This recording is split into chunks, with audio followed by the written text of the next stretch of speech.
old-fashioned belief that I can only should expect to make money in things that I understand. And when I say understand, I don't mean understand, what the product does or anything like that. I mean understand what the economics of the business are likely to look like 10 years from now or 20 years from now. I know, in general, what the economics of, say, Wrigley chewing gum will look like 10 years from now. The internet isn't going to change the way people chew gum. It isn't going to change which gum they chew. If you own the chewing gum market in a big way, and you've got Double Mint and Spearmint and Juicy Fruit, those brands will be there 10 years from now. So I can't pinpoint exactly what the numbers are going to look like on Wrigley, but I'm not going to be way off if I try to look forward on something like that. Evaluating that company is within what I call my circle of competence. I understand what they do, I understand the economics of it, I understand the competitive aspects of the business.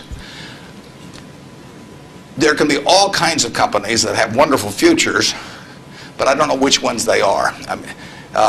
I've given talks in the past where I carry with me a 70-page, tightly printed list, and it shows 2,000 auto companies. Now, if at the start of the 20th century, you had seen what the auto was going to do to this country, the impact it would have on the lives of then your children and grandchildren and so on. It transformed the American landscape. But of those 2,000 companies, 3 basically survive. And they haven't done that well at many times. So how do you pick 3 winners out of 2,000? I mean, it's not so easy to do. It's easy when you look back, but it's not so easy looking forward. So you could have been dead right on the fact that the auto industry, in fact, you probably couldn't have predicted how big an impact it would have.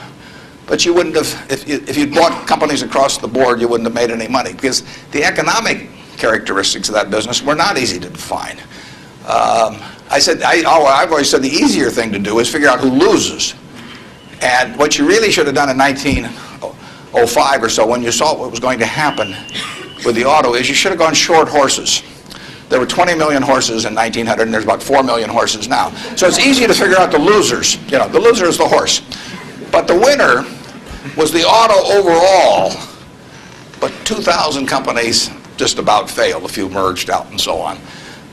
There were 3 companies, auto companies, in the Dow Industrials in the 1920s and 30s.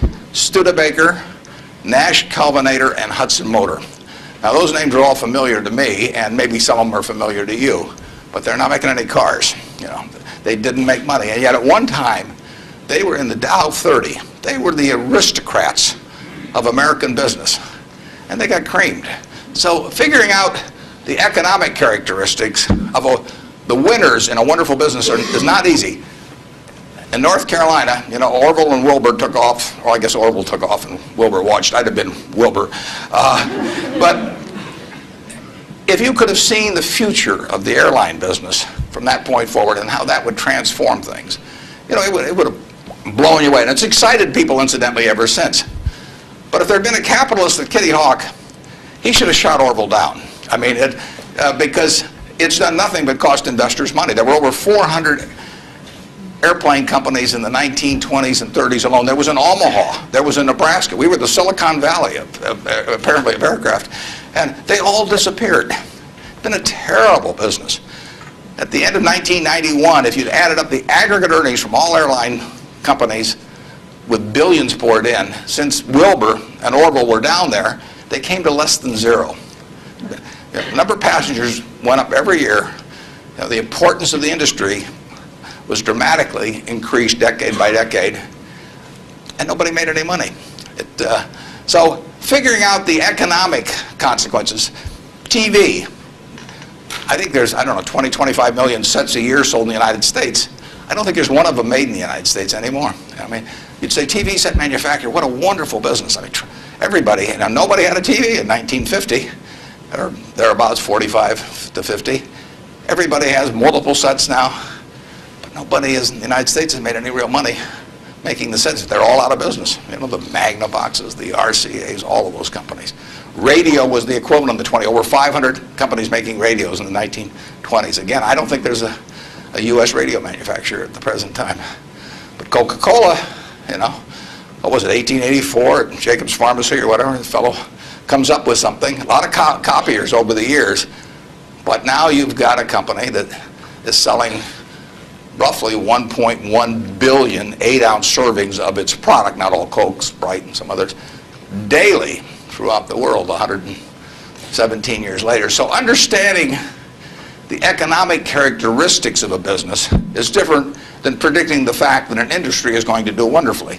And so when I look at the internet businesses, or I look at tech businesses, I say this is a marvelous thing, and I love to play around on the computer, and I order my books from Amazon and all kinds of things, but I don't know who's going to win.